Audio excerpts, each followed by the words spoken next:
Everyone, this is Shikha Srivastava from mathematics farm. आज हम लोग क्या पढ़ेंगे? आज हम लोग class 8 chapter 13 that is introduction to graphs में ट्राइगीज सॉल्व करेंगे, जो कि पेज 166 पर गिवन है। और ये मैं अपडेटेड एनसीईआरटी सिलेबस 2023 के अकॉर्डिंग आप लोगों को पढ़ा रही हूँ। Question is example 7 a case of direct variation. क्या जो एग्जांपल 7 है, क्या ये डायरेक्ट वेरिएशन का केस है? तो देखिए एग्जांपल 7 क्या है, आप अपने बुक में ऊपर की तरफ देखना। एग्जांपल 7 गिवन है प्रिंसिपल एंड सिंपल इंटरेस्ट। ठीक है, प्रिंसिपल और सिंपल इंटरेस्ट के बारे में इंफॉर्मेशन गिवन है। तो मैंने यहाँ पे प्रिंसिपल और सिंपल इंटरेस्ट की टेबल बना ली है, क्योंकि मुझे सिर्फ टेबल से ही मतलब है। यहाँ पे प्रिंसिपल और सिंपल इंटरेस्ट की सारी वैल्यूज गिवन है। देखिए, प्रिंसिपल को ही हम डिपॉजिट बोलते हैं। डिपॉजिट मींस जो आप मनी डिपॉजिट कर रहे हो उसी को प्रिंसिपल बोला जाता है। ठीक है, तो यहाँ पे प्रिंसिपल गिवन है इन रुपीज, और यहाँ पे एनुअल सिंपल इंटरेस्ट मींस आपको जो एक साल में सिंपल इंटरेस्ट मिल रहा है वो गिवन है इन रुपीज में।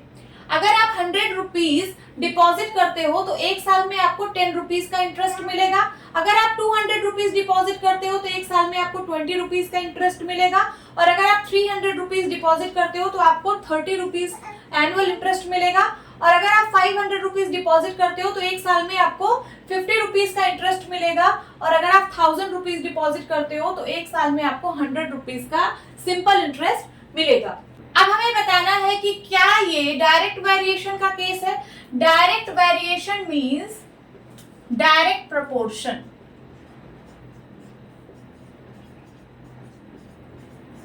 Direct variation means direct variation means हमें बताना है कि क्या ये डायरेक्ट प्रोपोर्शन का केस है। तो मैं आपको याद दिला दूं कि कोई भी दो क्वांटिटीज डायरेक्ट प्रोपोर्शन में कब होती हैं।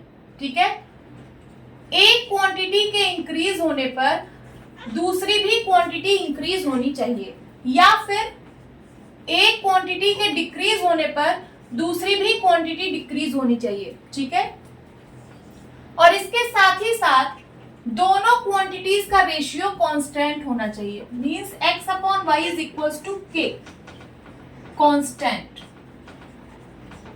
ठीक है, means x1 upon y1 is equals to x2 upon y2 is equals to x3 upon y3 is equals to x4 upon y4 dot dot dot dot is equals to constant. Constant means एक fix number.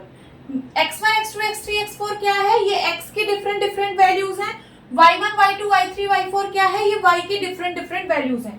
ठीक है, तो दोनों quantities का ratio एक fix number आना चाहिए, एक कांस्टेंट आना चाहिए। तो चलिए यहाँ पे देखते हैं। यहाँ पे दो क्वांटिटीज हैं। पहली क्वांटिटी है डिपॉजिट और दूसरी क्वांटिटी है एनुअल सिंपल इंटरेस्ट। इसको मैं x बोल रही हूँ और इसको मैं y बोल रही हूँ। ठीक है, तो ये होगा x1, ये होगा x2। ये x की डिफरेंट वैल्यूज है ना, तो x1 x2 x3 x4 x5, इसको मैंने नाम दे दिया। अब ये y की डिफरेंट वैल्यूज है, तो इसको मैं बोल रही हूँ y1 y2 y3 y4 y5। अब चलिए ये देखते हैं कि क्या एक क्वांटिटी के इंक्रीज होने पर दूसरी भी क्वांटिटी इंक्रीज हो रही है, या फिर एक क्वांटिटी के डिक्रीज होने पर दूसरी भी क्वांटिटी डिक्रीज हो रही है। देखिए यहाँ पे पहली क्वांटिटी है डिपॉजिट। डिपॉजिट में देखिए 100 से 200, 200 से 300, 300 से 500 एंड 500 से 1000। तो पहली क्वांटिटी तो इंक्रीज हो रही है। अब दूसरी क्वांटिटी देखिए, दूसरी क्वांटिटी है एनुअल सिंपल इंटरेस्ट। 10 से 20 हुआ, 20 से 30, 30 से 50 एंड 50 से 100। दूसरी भी क्वांटिटी इंक्रीज हो रही है। ठीक है, तो एक क्वांटिटी के इंक्रीज होने के साथ साथ दूसरी भी क्वांटिटी इंक्रीज हो रही है, तो ये वाला क्राइटेरिया तो फुलफिल हो रहा है। अब हम चेक करेंगे कि क्या इन दोनों क्वांटिटीज का रेशियो एक फिक्स्ड नंबर आ रहा है, कांस्टेंट आ रहा है।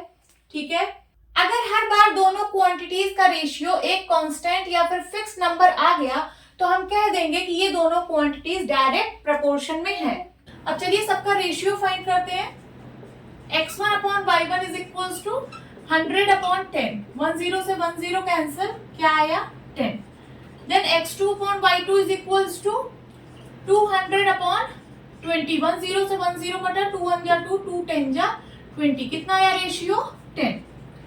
Now x3 upon y3 is equals to 300 upon 30। 10 से 10 कट गया, 3 1 जा 3, 3 10 जा 30। कितना आया? 10। Then x4 upon y4 is equals to 500 upon 50। 10 से 10 कटा, 5 1 जा 5 एंड 5 10 जा 50, क्या आया रेशियो 10। देन उसके बाद x5 upon y5 is equals to 1000 upon 100, 20 से 20 कैंसिल, क्या आया 10। तो देखिए हर बार x और y का रेशियो एक फिक्स्ड नंबर आ रहा है, एक कांस्टेंट आ रहा है।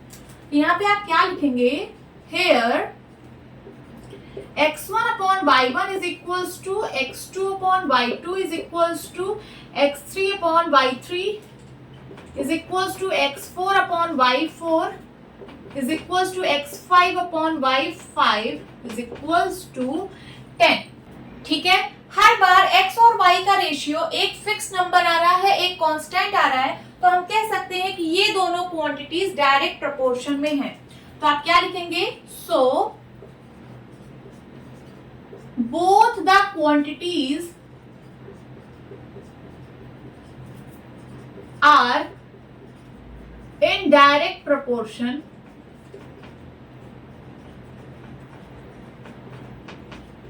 अब क्वांटिटीज डायरेक्ट प्रोपोर्शन में है, मींस ये डायरेक्ट प्रोपोर्शन का केस है या फिर डायरेक्ट वेरिएशन का केस है। तो आप क्या लिखेंगे, therefore this is the case of direct variation।